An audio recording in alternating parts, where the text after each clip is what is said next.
Di sebuah desa nelayanan permai bernama Pulau Karangmas, hiduplah seorang gadis ceria bernama Risa. Risa sangat menyayangi ibunya dan lautan biru yang terhampar di depan matanya. Ia mudah bergaul dan punya banyak teman. Tapi ada satu kelemahannya. Risa sering ceroboh dan suka menunda-nunda pekerjaan. Suatu sore yang cerah, saat Risa sedang asik bermain kayar-kayaran ombak dengan teman-temannya, ibunya memanggil dari beranda rumah panggung mereka. "Risa, nak, tolong petikan 2 buah kelapa dari pohon tua di belakang rumah. Ya, ibu mau membuat minyak untuk dijual besok," pinta sang ibu dengan lembut. Pohon kelapa itu adalah satu-satunya sumber penghasilan mereka. "Siap, Bu. Nanti Risa petikan sepulang main," sahut Risa sambil terus berlari. Janji itu terucap.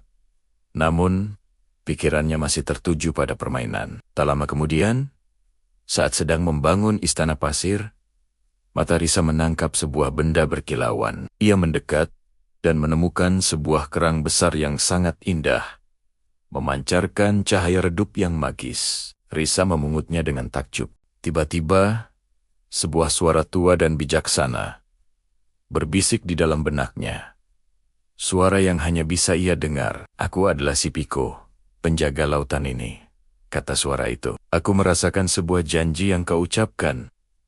Wahai anak manusia, janji tentang 2 buah kelapa." Risa terkejut, namun kekagumannya pada kerang itu lebih besar. "Nanti saja," gumamnya dalam hati.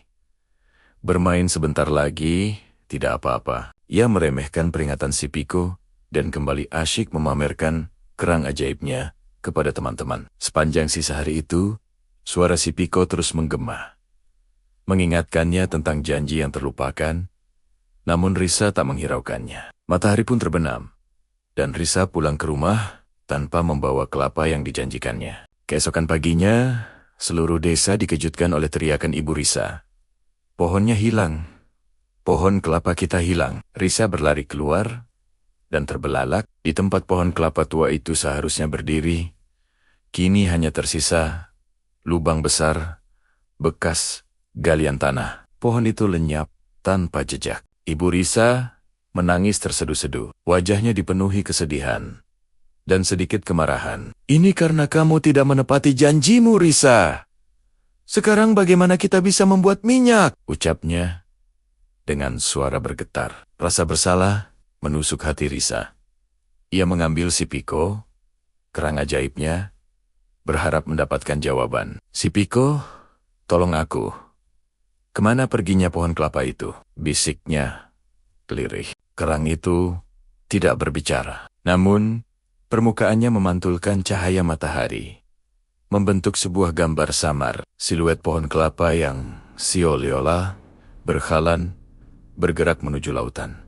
Tanpa pikir panjang, Risa mengajak Mantemonia untuk mencari. Mereka mengikuti jejak aneh di pasir, seperti bekas gesekan benda raksasa yang terseret, hingga tiba di tepi gugusan karang. Di sana, pemandangan yang lebih aneh menyambut mereka. Sebuah kapal kecil tertambat di antara karang, dan kapal itu terbuat dari kayu pohon kelapa mereka. Tiba-tiba, kapal itu bergoyang, dan sebuah suara berat yang penuh kekecewaan terdengar. "Kau tidak menepati janjimu," kata kapal itu. "Kau biarkan buah-buahku siap jatuh dan membusuk sia-sia. Aku merasa tidak dihargai." Ternyata, pohon kelapa itu telah berubah menjadi kapal untuk menyuarakan kekecewaannya.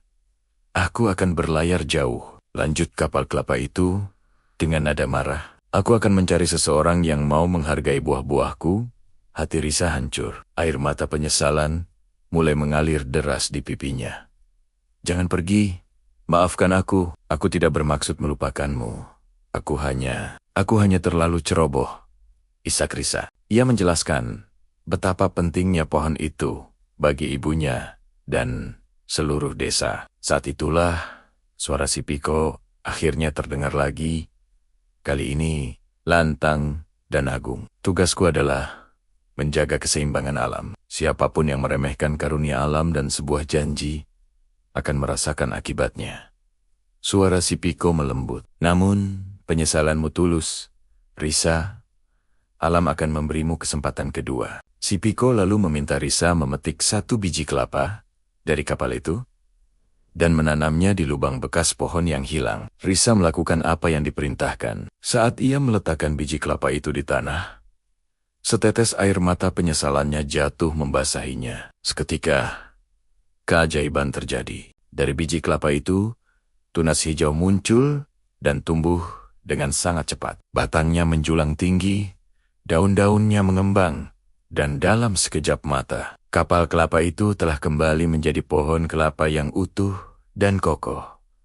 Persis di tempatnya semula. Risa berlari dan memeluk batang pohon itu, rata-rata berjanji dalam hati, tidak akan pernah lagi meremehkan alam dan mengingkari janjinya. Sejak hari itu, Risa menjadi anak yang paling rajin di desanya. Ia tidak hanya selalu menepati janji, tetapi juga tak henti-hentinya mengajarkan teman-temannya untuk menjaga dan menghargai setiap karunia alam yang ada di Pulau Karang. Mas, terima kasih sudah menonton kisah dari Nusantara ini. Jangan lupa untuk menekan tombol suka dan berlangganan agar tidak ketinggalan cerita-cerita inspiratif lainnya. Sampai jumpa.